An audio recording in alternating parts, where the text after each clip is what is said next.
നമസ്കാരം. ആധുനിക ക്രിക്കറ്റിലെ ഇതിഹാസങ്ങളിൽ ഒരാളും ഇന്ത്യയുടെ മുൻ ക്യാപ്റ്റനുമായ വിരാട് കോഹ്ലി ടെസ്റ്റ് ക്രിക്കറ്റിൽ നിന്നും വിരമിക്കാൻ ആലോചിക്കുന്നുവെന്ന റിപ്പോർട്ട് ആരാധകരെ ശരിക്കും ഞെട്ടിച്ചിട്ടുണ്ട്. റെഡ് ബോൾ ക്രിക്കറ്റ് മതിയാക്കാൻ ആഗ്രഹിക്കുന്നതായി അദ്ദേഹം BCCI അറിയിക്കുകയും ചെയ്തു. പക്ഷേ ഇതേക്കുറിച്ച് വീണ്ടും ആലോചിക്കണമെന്നാണ് കോഹ്ലിയോട് BCCI അഭ്യർത്ഥിച്ചത്. നിലവിലെ ടെസ്റ്റ് ക്യാപ്റ്റൻ രോഹിത് ശർമ്മയുടെ വിരമിക്കൽ പ്രഖ്യാപനത്തിന് പിന്നാലെയായിരുന്നു ഇപ്പോൾ കോഹ്ലിയും ടെസ്റ്റ് മതിയാക്കാൻ ആലോചിക്കുന്നത്. ഇന്ത്യയുടെ ഇംഗ്ലണ്ട് പര്യടനം അടുത്ത മാസം 20-ന് ആരംഭിക്കുന്നതിനിടെയാണ് അദ്ദേഹം ടെസ്റ്റിനോട് ഗുഡ് ബൈ പറയാൻ തയ്യാറെടുക്കുന്നത്. എന്നാൽ ടെസ്റ്റിൽ നിന്നും കോഹ്ലി ഇപ്പോൾ വിരമിക്കുന്നത് തന്നെയാണ് ശരിയായ തീരുമാനമെന്ന് പറയേണ്ടി വരും. കാരണങ്ങൾ നോക്കാം. ടെസ്റ്റ് ക്രിക്കറ്റിൽ ഇപ്പോൾ വളരെ മോശം ഫോമിലൂടെയാണ് വിരാട് കോഹ്ലി നടന്നു പോയിക്കൊണ്ടിരിക്കുന്നത് എന്ന് നിസ്സംശയം പറയാം. കഴിഞ്ഞ കുറച്ചു പരമ്പരകളിലെ പ്രകടനങ്ങളും ഇത് തന്നെയാണ് ശരിവെക്കുന്നത്. കരിയറിലെ സുവർണ കാലത്ത് നിരവധി അവിസ്മരണീയ പ്രകടനങ്ങളും ആരാധകരുടെ ആവേശം കൊള്ളിച്ച താരമാണ് കോഹ്ലി. പക്ഷേ ഇപ്പോൾ ഇതേ ആരാധകരെ അദ്ദേഹം വീണ്ടും നിരാശപ്പെടുത്തിക്കൊണ്ടിരിക്കുകയാണ്. റെഡ് ബോൾ ക്രിക്കറ്റിൽ നേരത്തെ സെഞ്ചുറികൾ നേടി ഹോബിയാക്കി മാറ്റിയിരുന്ന ബാറ്ററാണ് കോഹ്ലി. പക്ഷേ പ്രായം 36-ലെത്തി നിൽക്കുമ്പോൾ അദ്ദേഹത്തിന് ബാറ്റിംഗിലെ ഈ മാജിക്കൽ ടച്ച് നഷ്ടമായിരിക്കുകയാണ്. 2020 മുതലാണ് ടെസ്റ്റിൽ കോഹ്ലിയുടെ കരിയർ ഗ്രാഫ് താഴേക്ക് പോകാൻ തുടങ്ങിയത്. അവസാനമായി കളിച്ച 39 ടെസ്റ്റുകൾ എടുത്താൽ വെറും 3 സെഞ്ചുറികൾ മാത്രമേ അദ്ദേഹം സ്കോർ ചെയ്തിട്ടുള്ളൂ. അത് മാത്രമല്ല, അവസാനത്തെ 10 ടെസ്റ്റുകളിലെ പ്രകടനം നോക്കിയാൽ കോഹ്ലിയുടെ ബാറ്റിംഗ് ശരാശരി 22.47 മാത്രമാണ്.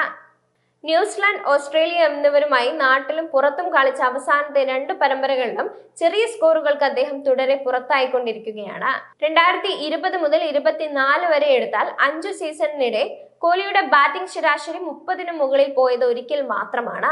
റെഡ് ബോൾ ക്രിക്കറ്റിൽ അദ്ദേഹത്തിന്റെ കാലം കഴിഞ്ഞെന്ന് തന്നെയാണ് ഇതെല്ലാം ശരിവെക്കുന്നത്.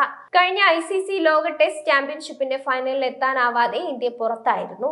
അതിനു മുമ്പുള്ള 2 എഡിഷനുകളിലും റണ്ണറപ്പ് ആയിട്ടുള്ള ടീം കൂടിയാണ് ഇന്ത്യ.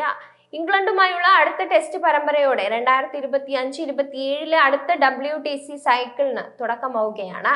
അതുകൊണ്ട് തന്നെ പുതിയ WTC സൈക്കിളിനായി ടീമിനെ ഉടച്ചു വാർക്കാൻ ഏറ്റവും അനുയോജ്യമായ സമയവും ഇത് തന്നെയാണ്. രോഹിത് ശർമ്മ ഏറ്റവും ഉചിതമായ സമയത്തു തന്നെയാണ് വഴിമാറിക്കൊടുത്തിരിക്കുന്നത്. ഇത് കോഹ്ലിയുടെയും ഊഴമാണ്.